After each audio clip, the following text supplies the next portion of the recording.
महादेव्याः कुक्षिरत्नं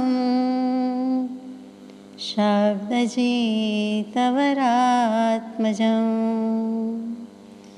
राजचन्द्रमहं वन्दे तत्त्वलोचनदायकम्।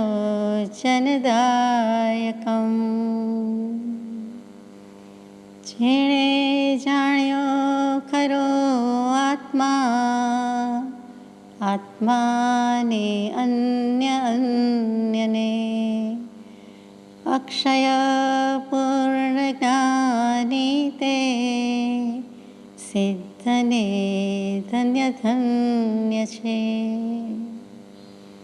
अज्ञानतिमिरान्धानां ज्ञानाञ्जनशलाकया चक्षुरुन्मीलितं येन तस्मै श्री गुरवे नमः।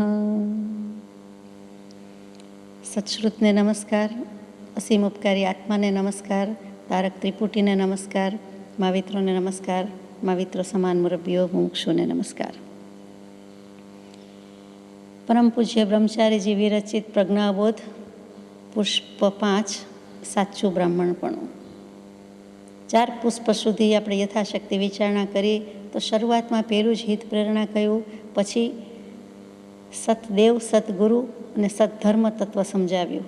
એટલે ત્યાં સતદેવમાં તીર્થંકર દેવને લઈ લીધા, એટલે જીન દેવની સ્તુતિ કરી। ત્યાર પછી ધર્મમાં દયાની પરમ ધર્મતા કહી, એની વચ્ચે નિર્ગ્રંથ ગુરુગ્રીત એટલે દેવગુરુ ધર્મ એમ ત્રણેય તત્વ ક્રમવાર લઈ લીધા। પછી હવે ખરેખર ધર્મ કોને કહેવાય તો કે દયા ધર્મ, અહિંસા ધર્મ મુખ્ય હતું। એ કેવી રીતે પ્રગટે તો કે સાચું બ્રાહ્મણપણું, સાચા મુનિપણું, સાચું શ્રમણપણું, સાચું નિર્ગ્રંથપણું અને સાચું ભિક્ષુપણું હોય તો, અને તેની પહેલાં જે હોવું જોઈએ અનિવાર્ય તે સમ્યક દર્શન। તો અહીંયા આ પુષ્પમાં સાચું બ્રાહ્મણપણું જે પરમ કૃપાળુ દેવે વઢવાણ કેમ્પમાં નાદુરસ્ત તબિયત થતાં વિક્રમ સંવત 1956ના પર્યુષણ પછી પ્રજ્ઞાબોધના મણકા લખાવ્યા છે। પોતે ત્યારે લખાવ્યા છે, જેમ જેમ કહેતા ગયા તેમ તેમ કોઈ ભાઈએ લખતા ગયા, મુમુક્ષુ નોંધતા ગયા, અને તે વચનામૃતજીમાં પણ પાને ચડાવેલું છે, એટલે કે પત્રાંક 946, અને એમાં જે મણકા છે તે પ્રમાણે સાચું બ્રાહ્મણપણું પુષ્પ પરમ પૂજ્ય બ્રહ્મચારીજીએ પ્રજ્ઞાબોધમાં રચ્યું છે। તો અનુષ્ટુપમાં જ મજાનું છે। સંસ્કૃત સાહિત્ય એટલે અનુષ્ટુપ તો હોય ને હોય જ। વસંત તિલકા અને અનુષ્ટુપ સંસ્કૃત સાહિત્યમાં, પદ્ય સાહિત્યમાં ભૂષણ સમાન, આભૂષણ સમાન છે। તો એમાં પહેલું જ મૂક્યું છે, બ્રાહ્મણો શ્રમણો ભિક્ષુ નિર્ગ્રંથો નામચારયે બ્રહ્મજ્ઞાની સુસાધુના સાચા બ્રાહ્મણ ધારતે। બ્રાહ્મણ જ એવી રીતે શ્લોક લલકારતા હોય, ગાતા હોય, તેવો જે શ્લોક કે છંદ છે તે આ અનુષ્ટુપ છે। તો કૃપાળુદેવે 448, 446માં પત્રમાં પણ મૂક્યું કે બ્રાહ્મણ કોને કહેવાય, શ્રમણ કોને કહેવાય, નિર્ગ્રંથ કોને કહેવાય અને ભિક્ષુ કોને કહેવાય। અને તે વખતે શ્રી મહાવીર દેવ આ પ્રમાણે ફરમાવતા હતા। પોતાને બોધ તાદૃશ થયો હોય અને આખું લખી નાખ્યું હોય તેવી રીતે લખ્યું છે એ અધૂરો પત્ર, અને એમાં પણ લખ્યું કે એક નિર્ગ્રંથની દશામાં એક શબ્દ મુકાતો હતો, મહાવીર સ્વામી વાપરતા હતા કે આત્મવાદ પ્રાપ્ત પુરુષ। એટલે આ ચારેયમાં આત્માના સ્વરૂપની પ્રાપ્તિ, સમ્યક દર્શન તો અનિવાર્ય છે, પ્રી કન્ડિશન છે, ઇટ ઇઝ એ મસ્ટ। તો જ એને બ્રાહ્મણ કહેવાય, તો જ શ્રમણ કહેવાય, તો જ ભિક્ષુ કહેવાય, તો જ નિર્ગ્રંથ કહેવાય। આટલી વાત સાથે આપણે આ પુષ્પનો પ્રારંભ કરીએ। બ્રાહ્મણ શું? પહેલામાં પહેલું થાય કે બ્રાહ્મણ શબ્દ ખબર નથી, પણ બ્રાહ્મણ શબ્દ ખબર હોય પણ બ્રાહ્મણ બોલતા તો લગભગ ઘણાને આવડતું નથી। તો કે બ્રહ્મણ શબ્દ ઉપરથી આવ્યું તે બ્રાહ્મણ, અને બૃહ ધાતુ છે સંસ્કૃતમાં ક્રિયાપદ, બૃહ ઉપરથી બૃહદ થયું અને બૃહ ઉપરથી આ બ્રાહ્મણ થયું છે। પહેલાં બ્રહ્મણ શબ્દ થયો। તો બ્રાહ્મણ એક જાતિ છે, એક વર્ગ છે। એ આપણને ખબર છે કે મુખ્ય જે 4 જાતિ છે, બ્રાહ્મણ, વૈશ્ય, ક્ષત્રિય અને શૂદ્ર, અથવા બ્રાહ્મણ, ક્ષત્રિય, વૈશ્ય અને શૂદ્ર, એ 4 જ્ઞાતિ કે 4 વર્ગ છે એ બ્રાહ્મણ એટલે એ શબ્દ યાદ આવે। ખરા અર્થમાં બ્રાહ્મણ શું છે તો કે પરમાત્માને પણ બ્રાહ્મણ કયો જાય છે, જે બ્રહ્મમાં જ ચર્યા કરે છે, જે આત્મામાં જ રહે છે, એટલે બ્રાહ્મણ એટલે પરમાત્મા। બ્રાહ્મણ એટલે એને સ્તુતિ મંત્ર પણ કહેવામાં આવે છે કે આ મંત્રમાં આમ છે એમ કહેવાની બદલે આ બ્રાહ્મણમાં આમ લખ્યું છે। તો એને ત્યાં બ્રાહ્મણ એટલે કોઈ વ્યક્તિ કે જાતિ વિશેષ નથી, પરંતુ ત્યાં મંત્ર છે। એટલે પરમાત્મા મંત્ર તો શાસ્ત્ર પણ કહેવાય, વેદ પણ કહેવાય. આ વેદમાં એમ છે, એની બદલે કોઈ કહે કે આ બ્રાહ્મણમાં આમ કહ્યું છે તો ચાલે. પછી પ્રણવ એટલે ઓમકાર, એ પણ બ્રાહ્મણનો અર્થ છે કે તે કરે છે શું, તો કે આત્માનું ધ્યાન ને આત્માનું જ્ઞાન છે. એટલે ઓમ, ઓમ ને ઓમ એટલે કે પંચ પરમેષ્ઠી સહજાત્મ સ્વરૂપમાં જ છે. માટે બ્રાહ્મણ એટલે પ્રણવ એમ પણ કહી દીધેલું છે. અને બ્રાહ્મણ જાતિ તો વાત થઈ, બ્રાહ્મણની શક્તિ પણ એમાં આવી જાય છે, બ્રાહ્મણનું તપ પણ એમાં આવી જાય છે. એણે તપ કર્યું, બ્રહ્મ તપ કહીએ છીએ, આત્માને સ્વરૂપમાં તપે છે, માટે ત્યાં બ્રહ્મ તપ પણ આવી જાય. એટલે બ્રાહ્મણ જાતિ, બ્રાહ્મણ શક્તિ, બ્રાહ્મણ તપ, એ બધું જ બ્રાહ્મણ શબ્દના અર્થ થયા. પછી બ્રાહ્મણ બ્રહ્મ જ છે, એક જગતમાં આત્મા જ સત્ય છે, બ્રહ્મ જ સત્ય છે, જગત મિથ્યા છે. એટલે બ્રહ્મ બ્રાહ્મણ છે, એટલા માટે બ્રાહ્મણ એટલે સત્ય. બ્રાહ્મણ એટલે બ્રહ્મચર્ય કે બ્રહ્મમાં જ ચર્યા છે, આત્મામાં જ ચર્યા છે. બ્રાહ્મણ એટલે આત્મા, બ્રાહ્મણ એટલે બ્રહ્મા, વિષ્ણુ, મહેશમાં બ્રહ્મા કહેવાય છે. પ્રજાપતિ કહેવાય છે, કોને? બ્રાહ્મણને કહેવાય છે. એને દાન પણ કહેવાય છે. બ્રાહ્મણો દાનના અધિકારી છે એમ કહેવું એના કરતાં બ્રાહ્મણ શબ્દનો અર્થ જ દાન છે. આત્માની સ્વરૂપની પ્રાપ્તિ હોય એટલે એ સ્વરૂપનું દાન જ કહેવાય. પછી યજ્ઞના 4 ઋત્વિજ હોય, એ 4 ઋત્વિજમાં પણ જો એક હોય તો એ મુખ્ય બ્રાહ્મણ છે. બૃહસ્પતિ કોઈને કહેતા હોય તો એ પણ બ્રાહ્મણનો અર્થ બૃહસ્પતિ છે. બ્રાહ્મણ એટલે શિવ, બ્રાહ્મણ એટલે સૂર્ય, બ્રાહ્મણ એટલે પ્રતિભા, બ્રાહ્મણ એટલે 7 પ્રજાપતિ જે અત્રિ અને અંગિરસ વગેરે છે તે પણ કહેવાય. અને છેલ્લું કે બ્રહ્મ શબ્દ જ મજાનો, આત્મા શબ્દ જ પવિત્રમાં પવિત્ર, એટલે બ્રાહ્મણ એટલે પવિત્ર અક્ષર. અક્ષર કયો, શબ્દ કયો, મંત્ર કયો, શાસ્ત્ર કયો, આત્મા કયો, પરમાત્મા કયો, શિવ કયો, સૂર્ય કયો, પ્રણવ કયો, જે કાંઈ કયો તે બધું જ બ્રાહ્મણ, બ્રાહ્મણને બ્રાહ્મણ. આ જ બ્રાહ્મણ શબ્દને આપણે પ્રાકૃત ભાષામાં માહણ કહીએ છીએ. પ્રાકૃત ભાષામાં માહણ આવે એટલે શું? માણસનું માણસ નથી થઈ ગયું, પણ માહણો, માહણો. કોઈ જીવની હિંસા ન કરો, કોઈ જીવને દ્રવ્યથી કે પ્રાણથી એટલે કે ભાવથી પણ હિંસા ન કરો, એવું જેનું છે કહેવાનું તે માહણો. માહણો શબ્દના કહેનારા મહાવીર સ્વામી. અહિંસા ધર્મ, તીર્થંકર દેવ, જૈન ધર્મ, દેવાધિદેવનો તત્વ કેવું છે તે બ્રાહ્મણ છે. એટલે આટલી વાત બ્રાહ્મણની કહી. કેટલીક વખત બ્રાહ્મણ માટે આપણે બીજા શબ્દો વાપરીએ છીએ કે દ્વિજ, દ્વિહી જાય તે. જેમ પહેલાં ઈંડું છે પછી એમાંથી પક્ષી જન્મે છે, થાય છે, તેવી રીતે બ્રાહ્મણ જન્મથી તો માતાના ઉદરમાંથી જન્મી ગયા, એ સ્થૂળ જન્મ છે. પરંતુ યજ્ઞોપવિત વગેરે જનોઈના સંસ્કાર થાય, અગર તો જીનાગમથી સમ્યક દર્શન કે આત્મજ્ઞાનની પ્રાપ્તિ થાય ત્યારે તે સાચો બ્રાહ્મણ છે. એટલે દ્વિજ કહીએ છીએ, એનો પર્યાય શબ્દ છે. પછી વિપ્ર કહીએ છીએ, વિપ્ર એટલે પણ બ્રાહ્મણ. વિશેષપણે પ્રકૃષ્ટપણે જે જ્ઞાન ધરાવે છે તે પ્રકૃષ્ટ તો એક આત્માનું જ જ્ઞાન છે. પ્રજ્ઞા અને જ્ઞાન, જે પ્રજ્ઞા જ્ઞાનને એક્ટિવેટ કરે છે, એ પ્રજ્ઞા જેનામાં છે, એ જ્ઞાન જેનામાં છે, તે પણ વિપ્ર કહેવાય છે. પછી કેટલીક વખત ભૂદેવ કહીએ છીએ, એટલે પૃથ્વીપતિ એમ લાગે, પણ ખરેખર તો ત્યાં ભૂદેવનો અર્થ બીજો છે, એટલે કે બ્રાહ્મણ માટે જ વપરાય છે તે છે. આપણે અત્યારે એની વિગતમાં જતા નથી, પણ બહુ મજાના શબ્દો છે. તો અહીંયા બ્રાહ્મણો એટલે માહણો એમ કેવું છે. અહીંયા બ્રાહ્મણ શબ્દ પૂરો થાય છે. પછી શ્રમણ શબ્દ કયો? શ્રમણ કોને કહેવાય? તો કે શ્રમ, મહેનત કરે, મહેનતુ ઉદ્યમી. કયા મહેનતુ ઉદ્યમી છે? જીવ માત્ર થોડી ઘણી મહેનત તો શ્રમ ઉઠાવે જ છે. અહીંયા તો મોક્ષ માર્ગનો જે પુરુષાર્થ કરે છે, ઉદ્યમ કરે છે, મહેનત મૂકે છે, તેને શ્રમણ કહેવાય છે. એ શ્રમ લે છે, પરિશ્રમ ઉઠાવે છે, પણ મોક્ષમાં જવા માટે મોક્ષ માર્ગની સાધના કરે છે, મોક્ષ નામના પુરુષાર્થ માટે મંડી પડે છે, તેને શ્રમણ કહ્યા જાય છે. શ્રમણ એટલે માત્ર સાધુ, માત્ર સંન્યાસી, બૌદ્ધ ભિક્ષુ, ભિક્ષુણી એવું નથી. એક શ્રમણનો આડો અર્થ છે, બીજો અર્થ છે, તદ્દન વિષયાંતર છે, કે લાવણ્યમયી સ્ત્રી કે સુંદરી, એના માટે પણ શ્રમણ શબ્દ વપરાય છે. અને સુંદર એના પરથી જ આવ્યો છે કદાચ.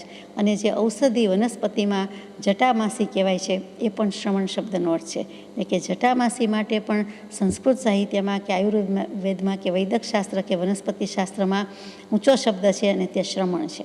ત્યારે એમ થાય કે અહીંયા શ્રમણ ભૂલથી પ્રિન્ટથી છપાઈ ગયું કે પ્રિન્ટ, એમ નથી, પરંતુ આ બધા અર્થ છે. અહીંયા જે અભિપ્રેત છે એ તો મોક્ષ માર્ગનો શ્રમ ઉઠાવે છે, તે ચાહે દીક્ષિત હોય કે નહીં, ભિક્ષુ હોય કે નહીં, સંન્યાસી કે સાધુ થયા હોય, ન પણ થયા હોય, તો પણ તે શ્રમણ કયા જાય છે.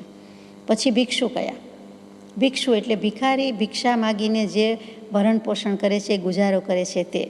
તો કે જે ગોચરીમાં જાય છે, સાધુ સાધ્વીજી, ખાસ કરીને જૈન સાધુ સાધ્વીજી તો એને શું કહેવાય તો કે ભિક્ષાચર્યા છે, ભિક્ષાનું આચરણ છે, ભિક્ષાની ક્રિયા કરવાની એમને આજ્ઞા છે.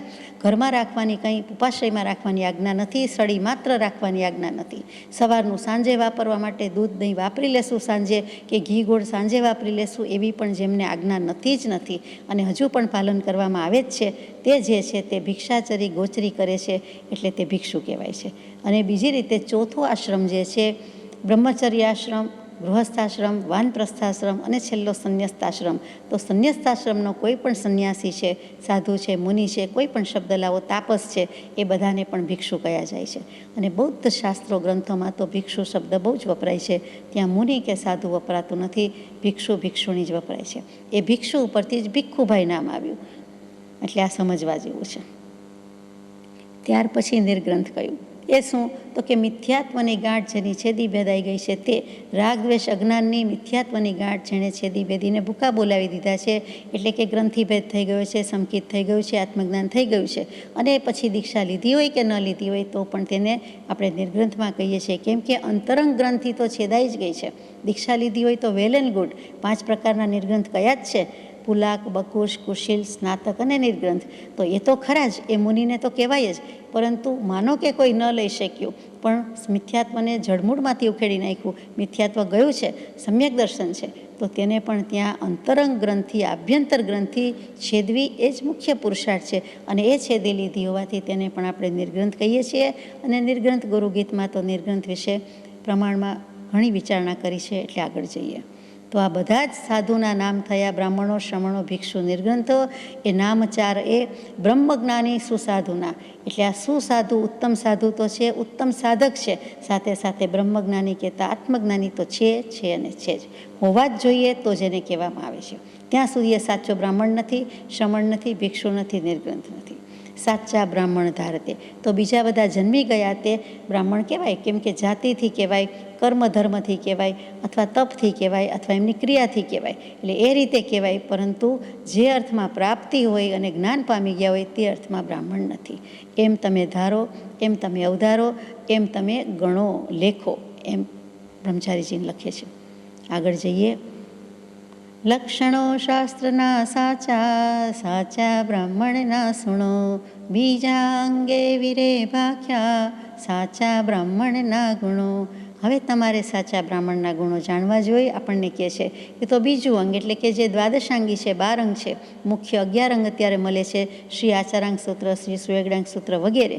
એમાં જે બીજું અંગ છે, બીજું અંગ એટલે કયું તો કે શ્રી સુયગડાંગજી સૂત્ર, એટલે કે સૂત્ર કૃતાંગ સંસ્કૃતમાં કહેવાય, પ્રાકૃતમાં આપણે સુયગડાંગ સૂત્ર કહીએ છીએ.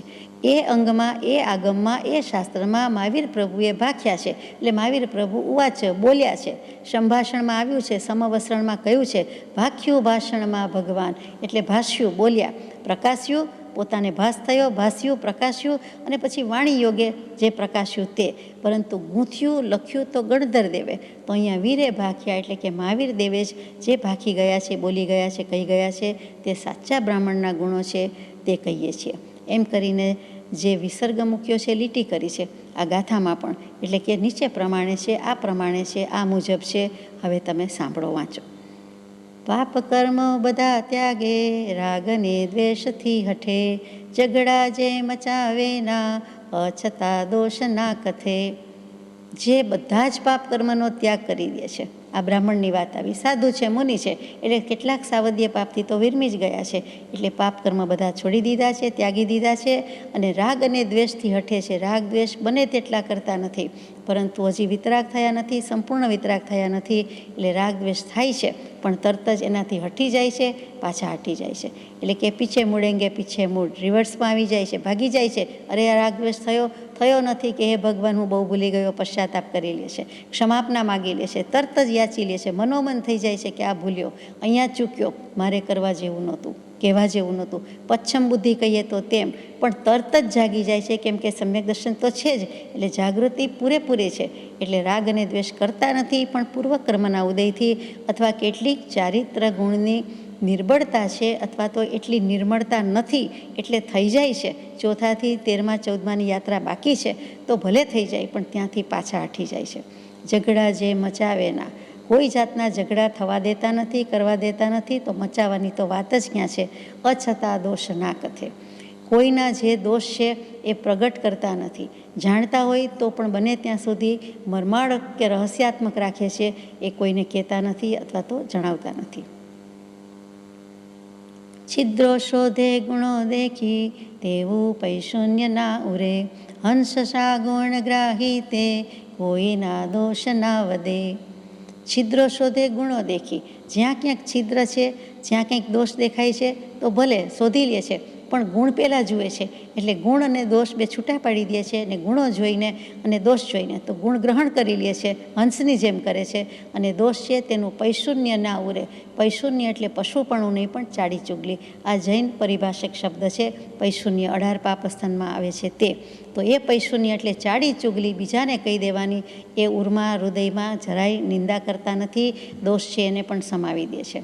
હંસ શા ગુણ ગ્રાહી તે, પણ ગુણ તો તરત જ ચરી જાય છે. હંસ ચારો ચરે છે, મોતીનો ચારો ચરે છે રાજહંસે, તેવી રીતે તરત જ ગુણ જોયો. પરનો નાનામાં નાનો ગુણ, રાઈ જેવડો ગુણ પણ પર્વત જેવો ગણીને ગ્રહણ કરી લે છે.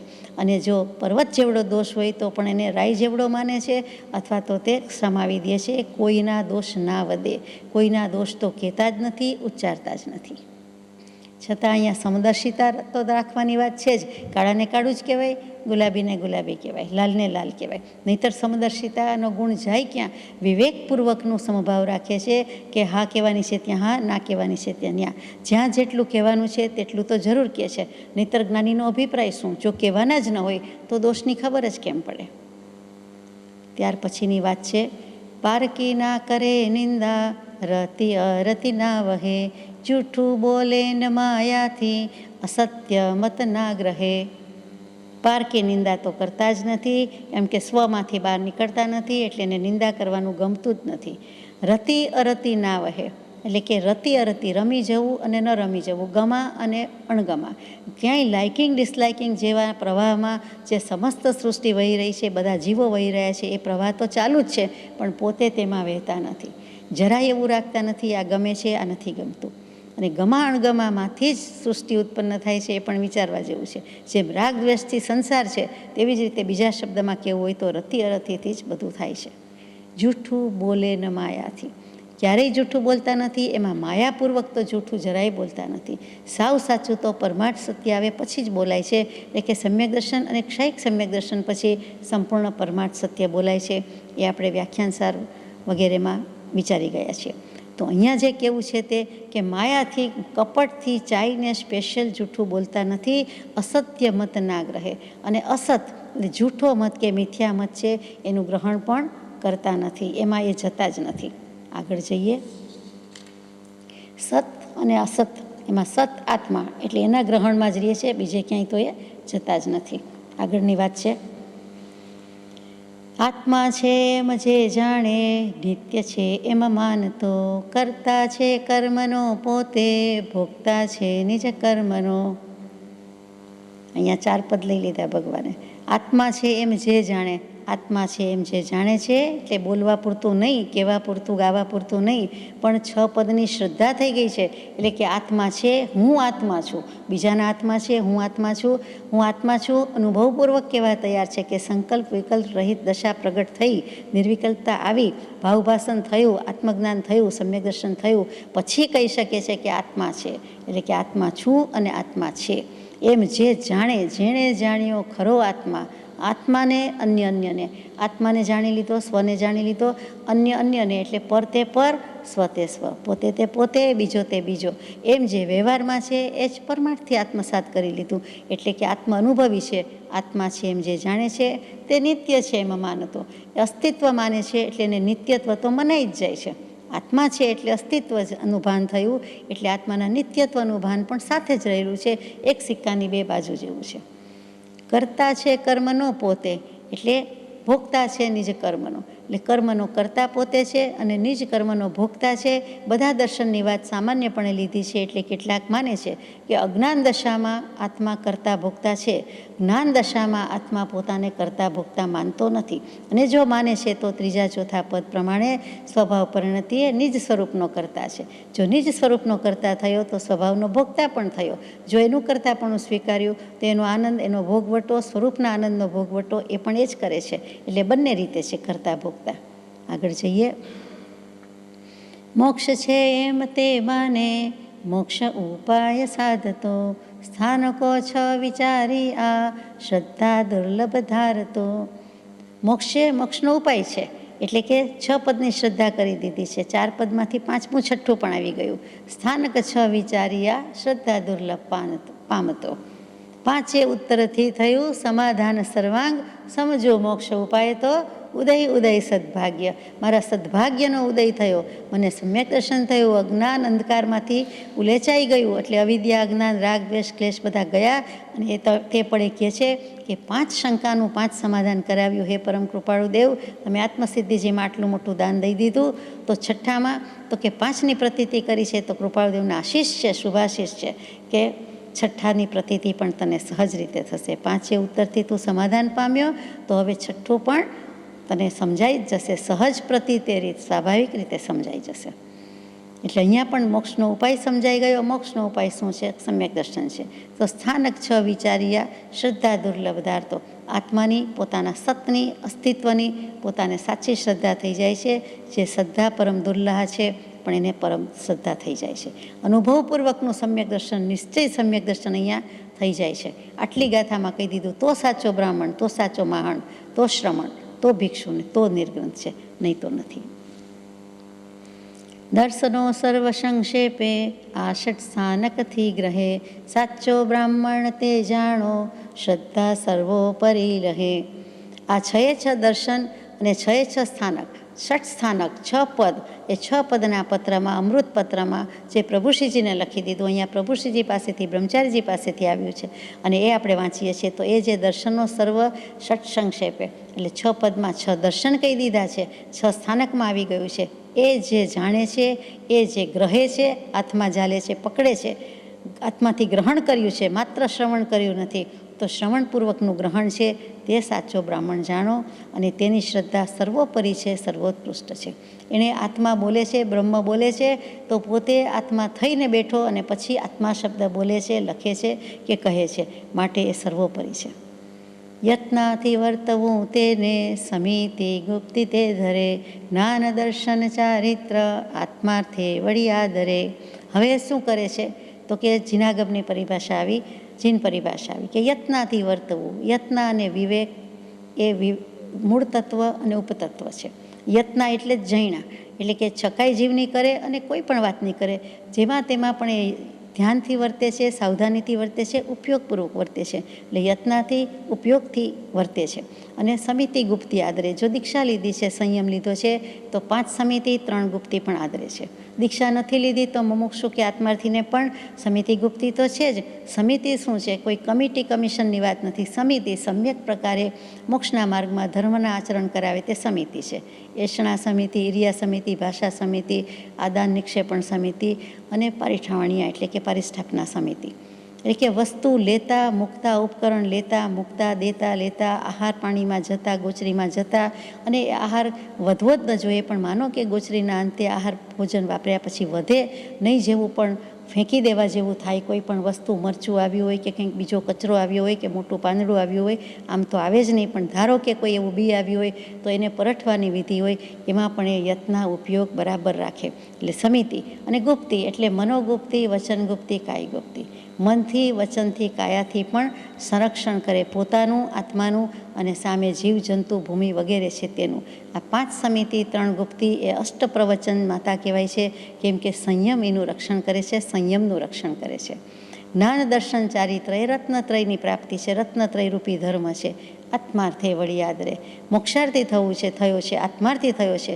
અને આત્માર્થની પ્રાપ્તિ કરવી છે, તે આત્માર્થે કરે. આત્માર્થની પ્રાપ્તિ થઈ ગઈ છે, તે મોક્ષ લેવા માટે, મોક્ષાર્થી થવા માટે, યજ્ઞાર્થી થવા માટે આ જ્ઞાન દર્શન ચારિત્રની, રત્નત્રયની આરાધના કરે છે. તો સાચો બ્રાહ્મણ કયો જાય છે. અહીંયા બ્રાહ્મણ કહેતા બધા જ શબ્દો આવી જાય છે. ભિક્ષુ, શ્રમણ, નિર્ગ્રંથ દર વખતે આપણે કહેતા નથી, કેમ કે મૂર્ધન્ય સ્થાને શીર્ષક જ મૂક્યું છે સાચું બ્રાહ્મણપણું. સદા સંયમમાં યત્ન કરે ટાળી કશાયને, દુષ્ટ પ્રત્યય ક્રોધીના માનીના તપથી બને. હંમેશા સંયમમાં રહેવા જ પ્રયત્ન કરે છે, એટલે કે અંકુશનમાં છે, નિયમનમાં છે, સમ્યક પ્રકારે બધું જ કંટ્રોલમાં રાખે છે. યમ નિયમ સંયમ આપકીઓ, સદા સંયમમાં પ્રયત્નશીલ છે. કશાયને ટાળી દે છે. જેટલા કશાય છે તેને કહે છે આવો આવો, જેટલા કર્મ કશાયને આવવું એટલે આવી જાઓ. આ ભવે છે, પછી તો મારા હાથમાં બોધની તલવાર હોય કે નહીં, અત્યારે બોધની તલવાર છે, શસ્ત્ર છે, તો આવો. અને જે કશાય છે તેને નિવારવા, ટાળવાનો પ્રયત્ન કરે છે.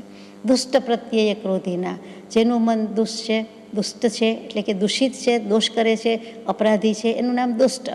અને વધારે પડતી દુષ્ટતા હોય તો એને ખલ કયા છે, દુર્જન કયા છે. એના પ્રત્યે પણ પોતે તો ક્રોધ કરતા જ નથી.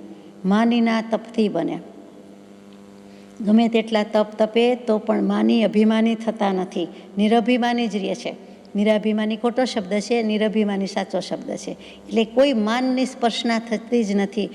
માનની સ્પર્શના થાય તો સમ્યક દર્શન ક્યાંથી હોય? સમ્યક દર્શન અહંકાર હોય તો થઈ શકતું નથી. એટલે એ તો જવા જ દેવું પડે. અને પછી સમ્યક દર્શન થયા પછી પણ સાચવવું પડે, સંભાળવું પડે કે કોઈ જાતનું માન કરી શકાય નહીં. અનંતાનુબંધી માન તો હોય જ નહીં, તો જ સમ્યક દર્શન હોય. અને ત્યાર પછી પણ જે પ્રત્યાખ્યાની સંજ્વલન, એ સહેજ પણ માન રહ્યું હોય, એ માન પણ ચાલે નહીં.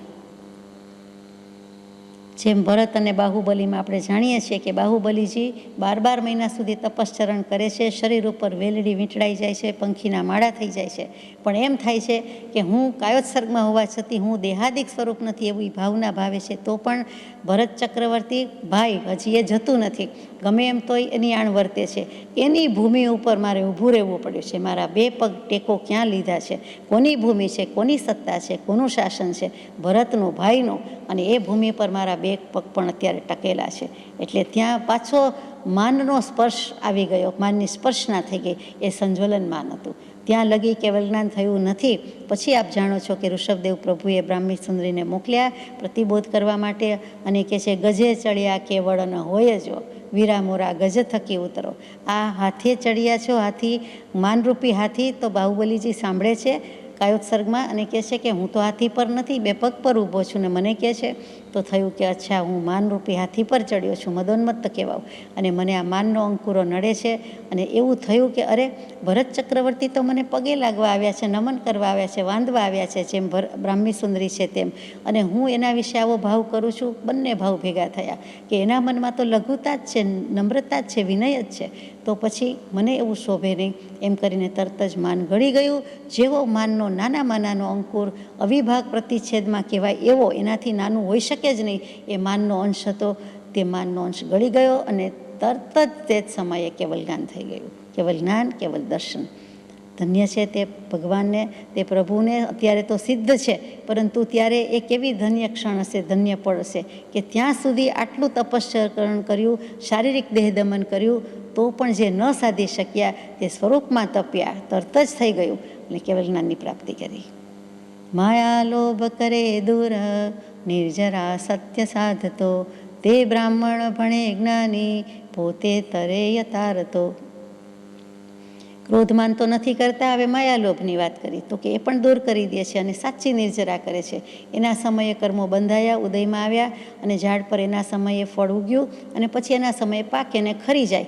એવી રીતે તો નિર્જરા ઘણી કરી, પણ આ તો સકામ નિર્જરા છે કે સત્ય સાધતો, સાચી નિર્જરા છે. જૂના નિર્જરી જાય છે, પ્રયત્નપૂર્વક ખપી જાય છે, અને નવા બાંધતો નથી. એટલે કે હવે અનાજની કોઠીમાંથી રોજ થોડું થોડું કાઢે અને નવું મૂકતો નથી. એટલે 12 મહિનાનું અનાજ ભર્યું હોય કે 3 વર્ષનું ભર્યું હોય કે 12 વર્ષનું ભર્યું હોય, એ બધા ભંડાર ખાલી થઈ જાય છે. એટલે કર્મની નિર્જરા સાચી થઈ જાય છે, સકામ નિર્જરા થઈ જાય છે. તે બ્રાહ્મણ ભણે જ્ઞાની, પોતે તરેય તારતો. એને જ્ઞાની પુરુષ બ્રાહ્મણ કહે છે, પોતે તરતો જાય છે અને બીજાને તારતો જાય છે. એટલે કે આવા જ્ઞાનીના જ્ઞાનનો વિચાર કરતાં પણ આપણા અનંત કર્મો, કોટી કર્મની નિર્જરા થાય છે. અત્યારે માત્ર કૃપાળુદેવના જ્ઞાનની કે કોઈ પણ જ્ઞાની પુરુષના જ્ઞાનની વાત ચાલે છે, અથવા સ્વાધ્યાય ચાલે છે, અથવા તો આપણે એકલા વાંચતા હોઈએ તો તે વખતે પણ એમના જ્ઞાનનો વિચાર કરીએ કે અહો ભાવ આવે, અહો ઉત્કૃષ્ટ તેમનું જ્ઞાન, અહો તેમની દશા, એની ધન્યતા કૃતાર્થતામાં, એની કરુણામાં પણ આપણે કેટલા કર્મો ખપી જાય છે, તો કે કોટી અને કેટલીક વખત અનંત કર્મો ખપે છે. સમય અનંત બાંધીએ છીએ દશા નથી ત્યાં સુધી, સાથે સાથે આવા અનંત કર્મો ખપે પણ છે. એટલે એ રીતે આપણને તારતા જાય છે. પાળે નવે વિધિથી જે બ્રહ્મચર્ય મહાવ્રત, તેજ દ્વિજ ખરો જાણો, આત્મામાં જે રહે રત. નવે વિધિથી એટલે 9 વાડ સહિત, એ જે ખેતરને જેમ રક્ષણ કરવા માટે વાડ હોય તેવી જ આ વાડ છે કે બ્રહ્મચર્ય વ્રતના પાલનને મર્યાદા આવી ગઈ. એટલે 9 વિધિ કહો, 9 વાડ કહો કે 9 મર્યાદા કહો, તે બ્રહ્મચર્ય મહાવ્રત એવી 9 વાડ સહિત તો આજે ભાગ્યે જ કોઈ પાડી શકે એવું છે. સાધુ સાધ્વી ભગવાન પણ પાડી શકતા નથી, આપણે જાણીએ છીએ.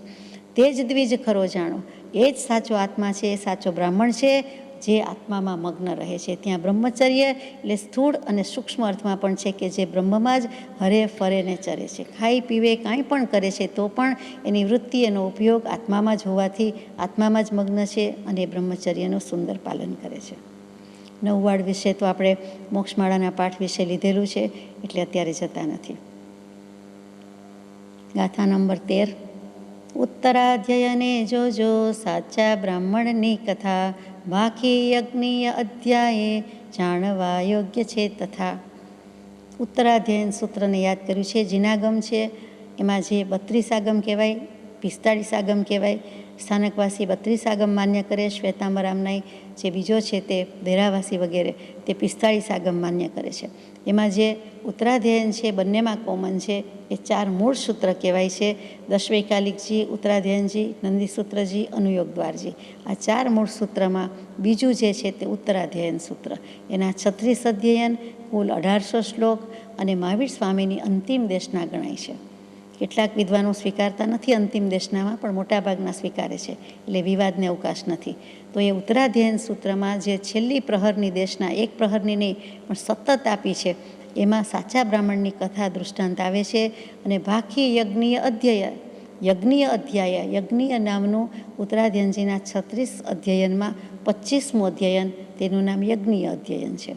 અને દીક્ષા લેતા પહેલાં સ્થાનકવાસી આમનાઈમાં ઘણો અભ્યાસ કરવાનો હોય છે. તેમાં નવદીક્ષિત કહેતા ભાવદીક્ષિત, એ ભાઈઓ હોય કે બહેનો હોય, સાધુ થાય કે સાધ્વીજી થાય, એમને આ દશવૈકાલિકજી, ઉત્તરાધ્યયનજી વગેરે સૂત્ર આખા મુખપાઠ કંઠસ્થ કરવાના હોય છે. એટલે આખું દશવૈકાલિક આ મુખપાઠ હોય, એનો સ્વાધ્યાય ચાલતો હોય, કર્યા પછી પણ ઉત્તરાધ્યયનજી પણ મુખપાઠ હોય. એના 25મું અધ્યયન, એની 45 ગાથા. એ 45 ગાથામાં આખી વાર્તા છે. જયઘોષ અને વિજયઘોષ નામની બ્રાહ્મણની વાત છે, તે આપણે લઈએ. એ જાણવા યોગ્ય છે, એમ અહીંયા પરમ પૂજ્ય બ્રહ્મચારીજીએ લખ્યું છે. વારાણસી પુરી વિશે પૂર્વે બ્રાહ્મણ ભાઈ બે, વિજયને જય ઘોષ ચારે વેદ ભણેલ તે. વારાણસી પુરી, વારાણસી નગરી, વારણા અને અસી ઉપરથી નામ આવ્યું તે વારાણસી, જે આપણે કાશીથી પ્રખ્યાત છે કહીએ છીએ. તો એ જ બનારસ, એ જ વારાણસી, એ જ કાશી. તો એ નગરીમાં પૂર્વે 2 બ્રાહ્મણ ભાઈઓ થઈ ગયા. એકનું નામ વિજય અને બીજાનું નામ જયઘોષ. અને 4 વેદના પાઠી હતા, 4 વેદ ભણી ગયેલા હતા. ઋગ્વેદ, યજુર્વેદ, સામવેદ અને અથર્વવેદ, આ 4 વેદ છે, આપ જાણો છો. જયઘોષે દીઠી લીલા મૃત્યુની નદીને તીરે, દેડકો સાપના મુખે વેદના રવ જ્યાં કરે. એ જયઘોષે એક વખત નદી તીરે શું જોયું, તો કે મૃત્યુની લીલા જોઈ. કે અરે આ મૃત્યુ કેવું ખેલાવી રહ્યું છે. કેવું, તો કે દેડકો સાપના મુખમાં, એક સાપ અને એના મોઢામાં દેડકો, અને સાપ એ ગળી જાય છે.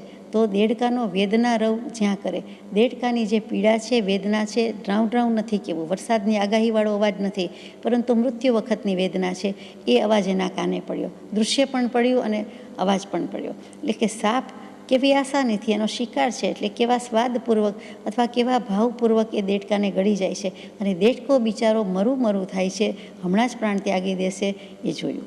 તો અહીંયા મૃત્યુ નજરે જોયું, બીજાનું મૃત્યુ પણ સામે જોયું.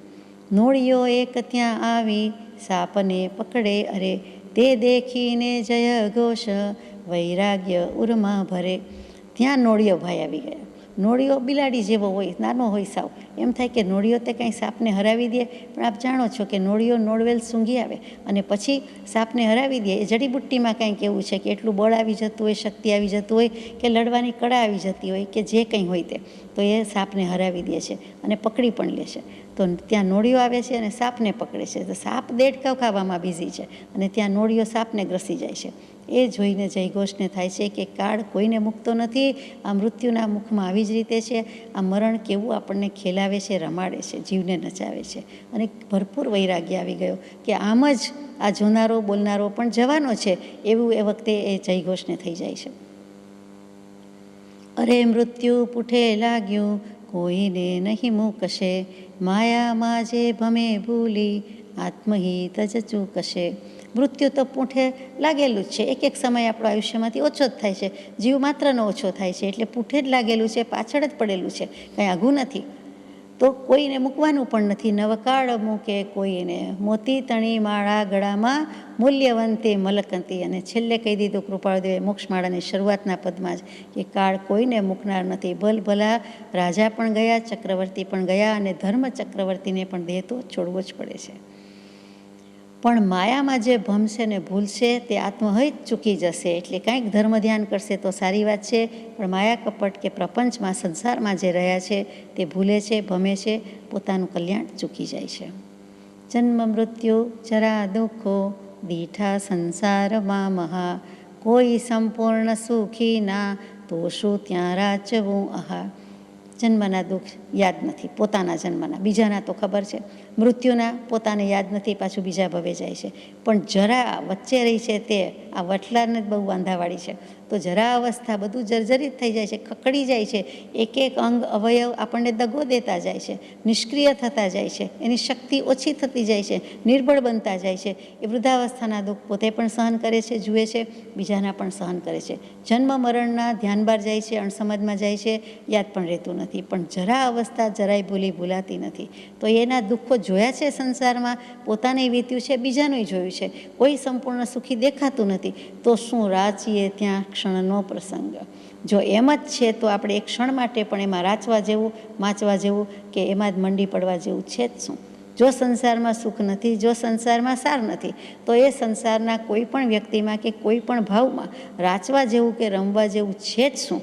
જો આપણે જાણ્યું તો સાચું જ જાણ્યું હોય તો આપણે એમાં પડીએ નહીં. પણ જાણ્યું નથી, બોલવા પૂરતું છે, કહેવા પૂરતું છે, ગાવા પૂરતું છે.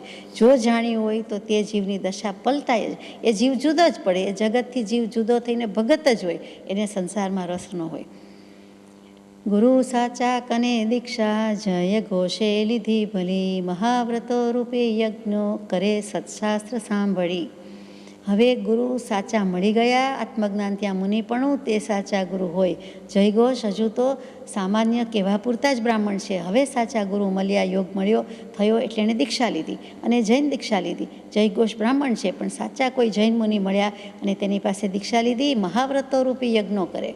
બ્રાહ્મણ યજ્ઞ કરે તો એને મહાવ્રતનું યજ્ઞ આદર્ય છે. પંચમહાવ્રતનું પાલન કરે છે. અહિંસા, સત્ય, અચૌર્ય અને બ્રહ્મચર્ય, અને પાંચમું અપરિગ્રહ વ્રત. કરે સત્શાસ્ત્ર સાંભળી. સત્શાસ્ત્રનું સેવન કરતાં, સત્શાસ્ત્ર સાંભળતા ખબર પડી કે આત્માને પોતાનો જ સાક્ષાત્કાર, પોતે સત સ્વરૂપ છે જ, પોતાના સ્વરૂપમાં આનંદમાં રહી જવાનું છે, અનુભવ કરી લેવાનો છે, બહારથી કંઈ આત્મા જાણવાનું આવવાનું નથી. એમ કરીને મહાવ્રતના પાલનમાં વ્યસ્ત થઈ જાય છે. ઇન્દ્રિયોને વિષયોથી વારી, સંયમ સજ્જતે, મોક્ષ માર્ગે પ્રવર્તે છે, તીર્થ જંગમ રૂપતે. ઇન્દ્રિયોને વિષયથી વારી લીધી છે, સંકોચી લીધી છે. એટલે કે વિષય અને કષાયમાં પૂરેપૂરું શમન દમન છે. કષાયનું દમન છે, વિષયનું શમન છે. અને વારી સંયમ સજ્જતે, નિવારણ કરી દીધું છે. વારી એટલે પાણી નહીં, રસવાઈ નથી, પણ વારી એટલે નિવારી. સંયમથી સજ્જ થઈ ગયેલા છે. કોણ? આ જયઘોષ મુનિની વાત ચાલે છે. મોક્ષ માર્ગમાં પ્રવર્તી રહ્યા છે. તીર્થ જંગમ રૂપ તે પોતે પામી ગયા છે. એટલે હવે પોતે જંગમ તીર્થ રૂપે છે. સ્થાવર તીર્થ નહીં, જંગમ તીર્થ.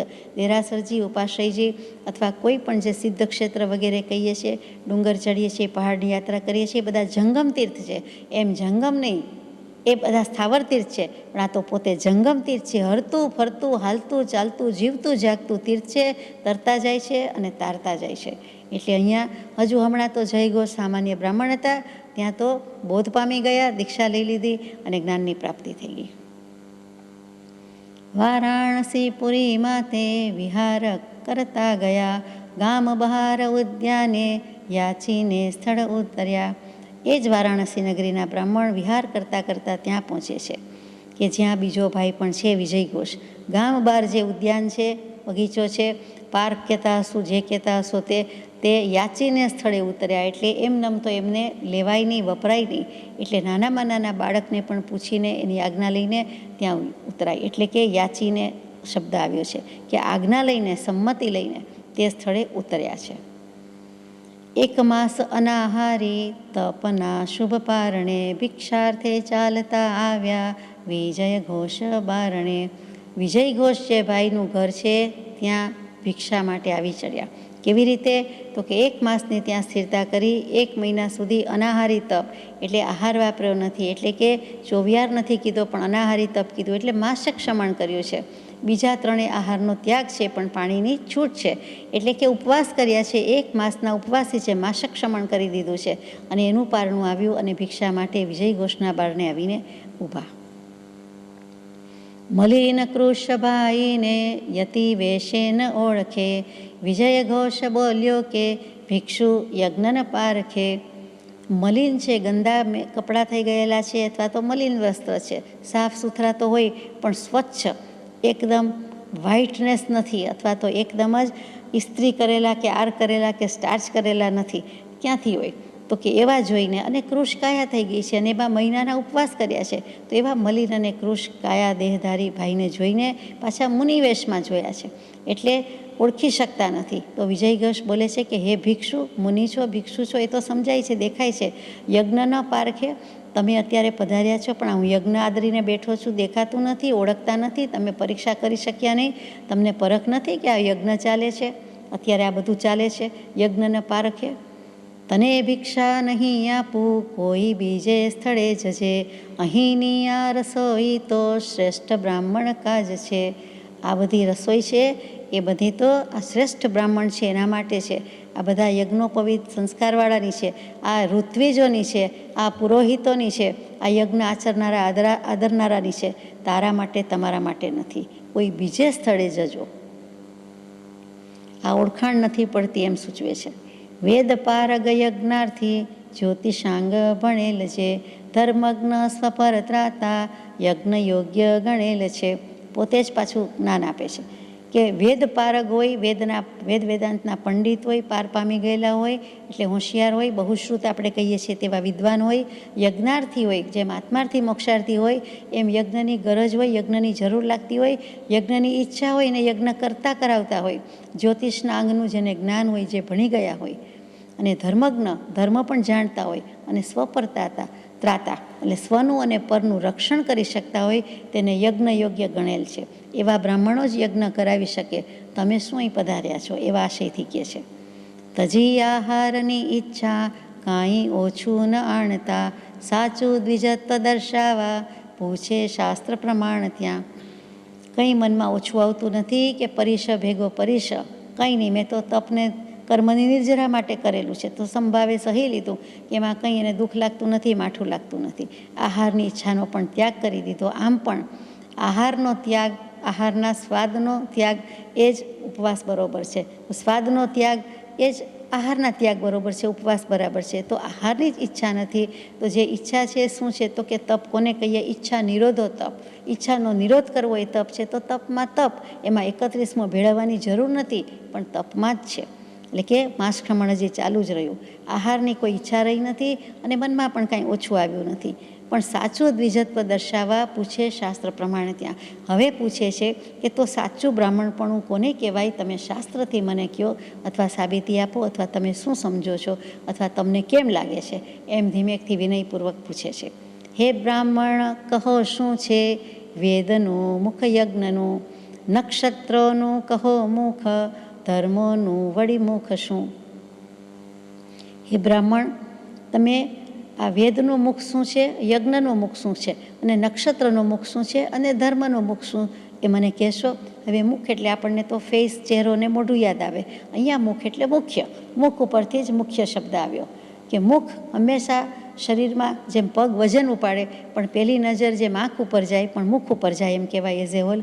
એટલે મુખ મુખ્ય છે, મોઢું મુખ્ય છે, એના ઉપરના હાવભાવ ચેષ્ટાથી ઘણું બધું જીવ કહી શકે છે. એટલે કે જે આંખનો ઉપયોગ, જીભનો ઉપયોગ એ બધું જ છે, એના ઉપરથી બધું આવી જાય છે. એટલે મોઢામાં જ બધા અંગ રહેલા છે. એટલે કે મુખ ઉપરની મહત્તા ઓછી નથી. તો મુખ્ય શું છે? તો વેદનું પછી મુખનો અર્થ બીજો પણ થાય કે મુખ્ય એટલે સારભૂત શું છે. ત્રીજું કે સારભૂત પ્રતિપાદન શું કેવું છે. ચોથું આગળ લઈશું કે ઉપાય શું છે. તો અહીંયા કહે છે કે વેદનું મુખ, યજ્ઞનું મુખ, નક્ષત્રનું મુખ ને ધર્મનું મુખ શું છે. મુખ શબ્દથી વાપરે છે, સાર નથી કહેતા, રહસ્ય નથી કહેતા, પણ મુખ્ય શું વાત છે. તમે વેદ કોને કહો છો, યજ્ઞ કોને કહો છો, નક્ષત્ર કોને કહો છો, અને ધર્મ કોને કહો છો. એની મુખ્યતા શું છે, મુખ્યતા કોના વડે છે, એમ કરીને પૂછ્યું. મહાભારત, મહાપુરાણ એની શૈલીથી પૂછ્યું છે. આ જીનાગમની શૈલી જરાક જુદી છે. કરે ઉદ્ધાર પોતાનો અન્યને વળી તારવા, સમર્થ કોણ છે એવા ઈચ્છું છું હું એ જાણવા. જે પોતાનો ઉદ્ધાર કરે અને બીજાનો પણ ઉદ્ધાર કરે એવો કોઈ સમર્થ પુરુષ છે?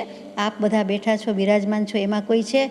તો મને પણ એમાં રસ છે, મને પણ ઈચ્છા છે, મને પણ ભાવ છે, તો મારો પણ ઉદ્ધાર થાય, કલ્યાણ થાય, અથવા મારા જવાબ આપે. એટલે હું આમાં પૂછું છું કે કોઈ સમર્થ છે? એટલે ઓપન ચેલેન્જ ટુ એવરીબડી એમ કરીને અહીંયા એમણે શરૂઆત કરી છે. હવે વિજય ઘોષ કહે છે, વિજય ઘોષ બોલાવે આવેલા વિપ્ર પંડિતો, કહી પ્રશ્નો બધાને તે પ્રેરે પ્રશ્નોત્તરો વધો. હે વિપ્રજનો, હે સજ્જનો, બધાને ભેગા કર્યા છે, વિદ્વદ વર્ગ ભેગો કર્યો છે. તો વિજય ઘોષ બોલાવે છે કે પંડિતો, બ્રાહ્મણો એ નજીક આવો અને આ પ્રશ્નો બધા જે કહે છે તેને હું પ્રેરણા કરું છું કે તમે પ્રશ્નના જવાબ આપો. પોતાને તો આવડતું ન હોય પણ પોતાની સભામાં જે વિદ્વદવર્ય કે વિદ્વદ વર્ગ છે એને કહે છે કે તમે બધા જવાબ આપો. કેટલીક વખત વટ કે ફાંકો પણ હોય છે કે મને તો આવડે જ છે પણ તમે બધા જવાબ આપો, શેના માટે અહીંયા છો, એમ કરીને દરબારમાં જે સુશોભિત પંડિતો વિદ્વાનો છે, આ તો યજ્ઞ ચાલે છે, તો એ બધા નિમંત્રિતો આમંત્રિતોનો વારો આવી ગયો કે વારો પડી ગયો કે હવે આપો જવાબ. પ્રશ્ન પૂછનાર આવ્યા છે આજે. કોઈ સમર્થ ના જોતા વિનવે તેજ મુનિને, હાથ જોડી બધા વિપ્રો દ્યોજો ઉત્તર સોણીએ.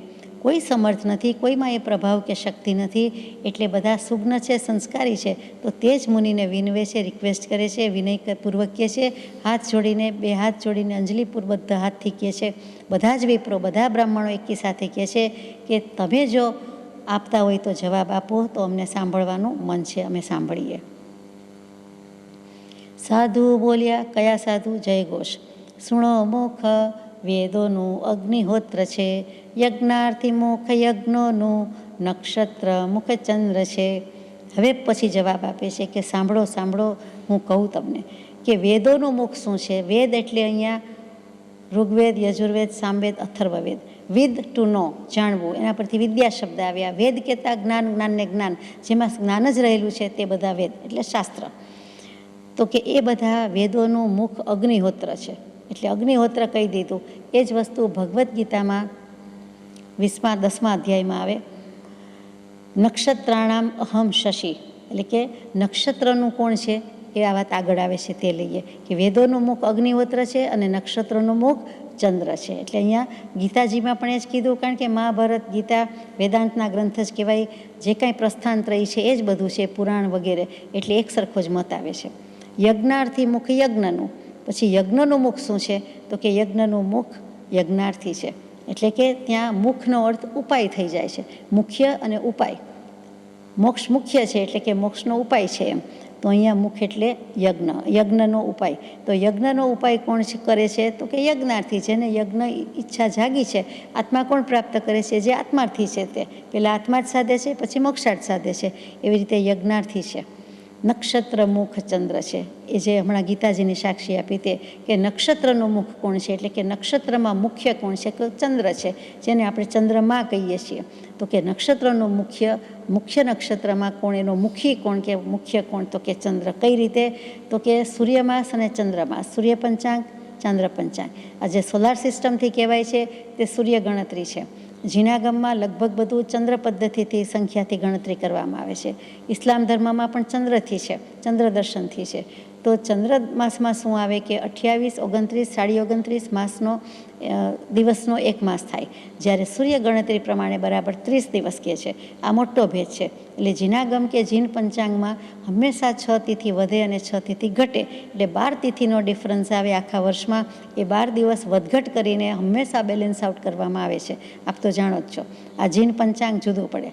એટલે એમાં બધી ગણતરી છે એ ચંદ્ર ગણતરી છે. આ બધી ગણતરીમાં તિથિની ગણતરીમાં ચંદ્ર ઉપરથી ગણવામાં આવે છે, સૂર્ય ઉપરથી નહીં. એટલે ત્યાં ચંદ્ર શબ્દ આવ્યો કે 27, 28 નક્ષત્રો કહેવાય. કોઈક શાસ્ત્રમાં 27નો ઉલ્લેખ છે, કોઈકમાં 28 કહેવાય છે. તો એ જે 27, 28 નક્ષત્ર એ આ ચંદ્રની ગતિ પરથી થાય, એટલે મુખ્ય તેમાં ચંદ્ર છે. આ ઉત્તરાધનજી સૂત્ર એટલે જિનાગમ, એનું 25 ઉત્તરાધનજી સૂત્રનું 25મું અધ્યયન, યજ્ઞીય અધ્યયન, એમાં પણ આ જ પ્રમાણે છે. એ ભાવ કેવો છે એ વિચારીએ.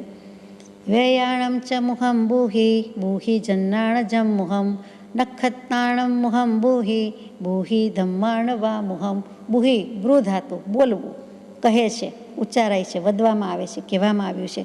તે બૃ ઉપરથી બૃહિ બૃહિ આવ્યું. એટલે આ પ્રમાણે મૂકી દીધું. એટલે કે સાક્ષી પૂરે છે કે ઉત્તરાધનજી સૂત્રમાં પણ આમ જ છે અને આ ચંદ્ર ગણતરી પ્રમાણે વાત છે. અને પુરાણ વગેરેમાં પણ એ પ્રમાણે હશે, અથવા તો ગીતાજીએ તો સાક્ષી પૂરે જ છે. એમ બધું સાક્ષી એક સરખી જ પૂરે છે. ઋષભદેવ છે મુખ ધર્મોનું દેવ દેવતે તારે તરે ન વિપ્રોકો યજ્ઞવાદી ગણાય જે. ધર્મનું મૂળ કોણ છે, ધર્મનું મુખ્ય કોણ છે? તો કે આ કાળની અપેક્ષાએ ઋષભદેવ ભગવાન છે. અને બીજી રીતે પણ આદિ કારણ કે મૂળ કારણ શું છે? તો કે તીર્થંકર દેવ છે, દેવાદિદેવ છે. વસ્તુ આવી ક્યાંથી? અનંતકાળથી છે, અનાદિકાળથી છે. તો કેવલી તત્વ પ્રરૂપિત છે, કેવલી પ્રરૂપિત તત્વ છે. તો કેવલી પ્રરૂપિત ક્યાંથી આવ્યું? તો કે તીર્થંકર દેવાદિદેવે દેશના દીધી છે માટે છે. એટલે કે સર્વોત્કૃષ્ટ એ કહી દીધા, પરમાત્મા કહી દીધા. એ જે તરે છે અને તારે છે, તારે છે અને તરે છે. કોઈ વિપ્ર બ્રાહ્મણ અહીંયા દેખાય છે તે યજ્ઞવાદી ગણાય છે, પણ કોઈ તરનારા તારનારા દેખાતા ગણાતા નથી. એમ કરીને ઋષભદેવ ભગવાનનો ઉલ્લેખ કરી દીધો છે. રાખથી અગ્નિ બારેલા જેવા વેદાદિ ગોખતા તપસ્વી તોય અજ્ઞાની મોક્ષ માર્ગ ન દેખતા. આ બધા કેવા છે? વેદાદિ ગોખે છે, પાઠી છે, ભણેલા છે, અભ્યાસી છે. તો કે એ બધા આચાર્ય ઉપાધ્યાય કોટીના છે, પરંતુ રાખથી ભારેલા અગ્નિ જેવા છે. એટલે કે રાખ ઉપર વળી ગઈ છે, પણ અંદર તો ભારેલો અગ્નિ જ છે. તપસ્વી તોય અજ્ઞાની, એટલે કે તપસ્વી દેખાય છે, કરે છે, તો પણ અજ્ઞાની છે. કેમ કે મોક્ષ માર્ગ જોતા નથી, ભાળતા નથી, દેખાતો નથી, ભાનમાં આવ્યો નથી. એટલે કે ભારેલા અગ્નિ જેવા છે. એટલે હજુ એને મોક્ષ માર્ગ દેખાતો નથી. જેમ ભારેલો અગ્નિ છે, આપણને ખબર છે એટલે બોલી શકીએ છીએ. જોતા હોઈએ ત્યારે ભૂલ પણ કરી બેસીએ, હાથ પણ અડાડી દઈએ, અને કોયલો, કોલસો વગેરે જે કોઈ ભારેલો અગ્નિ હોય એ આપણને બરાબર દજાડી દે, આંગળી બળી જ જાય, મોટો ખાડો પડી જાય. ત્યાં આપણે અનુભવ છે. તો કે આ રાખથી અગ્નિ ભારેલા જેવા. મોક્ષ માર્ગ દેખાતો નથી. અંદર અગ્નિ હતો એ દેખાતો નહોતો, એટલે આપણે સ્પર્શવાની ચેષ્ટા કરીએ છીએ. અહીંયા પણ સ્પર્શવાની ચેષ્ટા કરે છે, પણ મોક્ષ માર્ગ દેખાતો નથી. એટલે બીજી વસ્તુમાં માને છે, અને બીજી વસ્તુમાં ધર્મ માને છે, પણ એમ ધર્મ નથી. સાચા બ્રાહ્મણના ગુણો કયા કૌશળ જ્ઞાનીએ તે કહું સાંભળો સર્વે જાણીને ઉરધારીએ. સાચા બ્રાહ્મણના ગુણ જાણવા હોય તો આ કુશળ જ્ઞાનીએ જે પામેલા છે, જે ગુણવંતા જ્ઞાની થઈ ગયા છે, અનંત ગુણવંતા થઈ ગયા છે, એમણે કયા છે તે સાંભળો. હું કહું છું તે સાંભળો, અને બધા જાણીને એ પ્રમાણે હૃદયમાં ધારજો, અવધારજો. એમ કરીને અહીંયા બ્રહ્મચારીજી શરૂ કરે છે. એટલે કે જે તે શાસ્ત્રમાં કહ્યું હોય, મહાપુરાણમાં પણ આવે છે, જીનસેન આચાર્ય રચેલું છે એ મહાપુરાણમાં આવે છે, પછી અહીંયા મહાભારતના પર્વમાં આવે છે, એ અંતમાં આવે છે. એમ બધા જ શાસ્ત્રોમાં, ઉત્તરાધનજી સૂત્રમાં પણ આવે છે, સૂત્રકૃતાંગ બીજું સૂત્ર એમાં પણ આવે છે. એમ 4-5 શાસ્ત્રોની સાક્ષી મૂકી છે. એમાં આ પ્રમાણે ગુણ કયા છે. આવેલા માન આસક્તિ છતાંમાં શોક ના કરે, રમે જે આર્યવાણીમાં હેમ નિર્મળતા ધરે. આ કેવા હોય છે સાચા બ્રાહ્મણ? કે દશાવાન પુરુષો કેવા હોય છે, જ્ઞાની પુરુષ કેવા છે? કોઈ પણ વસ્તુની પ્રાપ્તિ થાય છે આવેલામાં આસક્તિ. કોઈ વસ્તુની પ્રાપ્તિમાં, કોઈ વ્યક્તિની પ્રાપ્તિમાં, હયાતીમાં, અથવા તો જે આવી પડેલા સંયોગ પરિસ્થિતિ છે એમાં આસક્તિ નથી, એને કોઈ મોહ નથી, કોઈ એટેચમેન્ટ નથી. જતામાં શોક ના કરે અને બધું જ જતું રહીએ, સાથે વાંઢ કે બારે વાંઢ ડૂબી જાય, અથવા તો ધનોત્પનોત થઈ જાય, અથવા તો આરોગ્ય તંદુરસ્તી છીનવાઈ જાય, તો જે જવાનું છે તે જવાનું છે. જવાની તો પછી શોક કરતા નથી. એટલે આવેલામાં કંઈ આસક્તિ નથી ને જાય છે તો કંઈ શોક કરતા નથી. રમે જે આર્યવાણીમાં, ક્યાંક તો રમવું પડે. તો કે મહાપુરુષોની જે વાણી છે, ઉત્તમ વાણી છે, સત્પુરુષોની વાણી છે, વચન છે, તીર્થંકર દેવનો બોધ છે, સદગુરુનો બોધ છે, તે વાણીમાં તે રમે છે. હેમ નિર્મળતા ધરે, સોનું જેમ નિર્મળ કહેવાય છે. એના 8 ગુણ છે, એ 8 ગુણની પરીક્ષા થાય, મુખ્ય 4 અને બાકી 8 ગુણ. તો કે એની પીડાશ પવિત્રતાથી માંડીને બધા જ ગુણ છે. એમ સોનાની જેમ પોતે પણ નિર્મળ થતો જાય છે, જેટલો છે તેટલો. અને વધુ ને વધુ જેમ સોનાને અગ્નિમાં તપાવીએ તો રહી સહી અશુદ્ધિ પણ બળી જાય છે, એવી રીતે કુલડીમાં મુશી પાવગ સોહગી, ફૂંકાંતનો ઉપાય, રામચરણ ચારું મળ્યા, રાજચરણ ચારું મળ્યા, મેલ કનક કો જાય. તો એ જે કુલડીમાં કે મુશી પાવક સોહગી, એમાં જે ફૂંકાતું જાય, સોનું ફૂંકતા હોય, ચાંદી ફૂંકતા હોય, કે જે જોયું હોય તેને ખબર પડે કેટલી મહેનત પડે અને સોનાની ઉપર પણ કેટલી વીતે, પણ અંતે શુદ્ધ સોનું બહાર આવે. 24 કેરેટ એમને મળે છે કે થાય છે? તો એવી રીતે રાગ દ્વેષ કશાય અજ્ઞાન જે રયાશયાંશ હોય તે બધી જ કશાયની અશુદ્ધિ બળતી જાય છે, વિશુદ્ધિ થતી જાય છે, છેલ્લે શુદ્ધિને પામે છે. રાગ દ્વેષ ભયાતીત તપસ્વી કૃષકાય જે, વ્રતિ માનસાદિના ત્યાગી ધીર ઇન્દ્રિય નિગ્રહે. રાગ દ્વેષને ભયથી અતીત છે, પર છે. એક જમાનામાં એક વખત ભલે હતા, હવે રાગ નથી, દ્વેષ નથી અને ભય નથી, તો પછી બાકી શું રહ્યું? નિર્ભય થઈ ગયા છે. એને નિશંકિત હોય અને નિર્ભય હોય, એટલે નિસંગ મોક્ષે જ જવાના હોય એવા તપસ્વી છે. કાયા પણ કૃશ કરી છે, કશાય પણ કૃશ કર્યા છે. માત્ર કાયા પાતળી પડી નથી, પણ કાયા અને કશાય બંનેને દુબળા પાતળા નિર્બળ બનાવી દીધા છે. વ્રત ધારણ કરેલા છે, પંચમહાવ્રત કે 12 વ્રત. માનસાદિના ત્યાગી, માનસાદી તો હોય જ નહીં, કોઈ પણ કાળમાં નહીં, જંગલી જાતિ હોય તોય નહીં, ને અનાદિકાળમાં વર્ષોના વર્ષો, કરોડો વર્ષો પહેલાં પણ નહીં. આ પુરુષો આ જીનાગમ પ્રમાણે માનસાદીના તો ત્યાગી જ હોય, એટલે સવાલ જ નથી. ધીર ઇન્દ્રિય નિગ્રહે, ધીર પુરુષ છે. ધીરજ વગેરે ગુણો હોવાથી અને બુદ્ધિ વગેરે ગુણો હોવાથી, બુદ્ધિના બધા ગુણો હોવાથી, ધી એટલે બુદ્ધિ, એ ધીર છે અને બીજાને પણ બુદ્ધિ આપે છે, સન્મતિમાં પ્રેરે છે.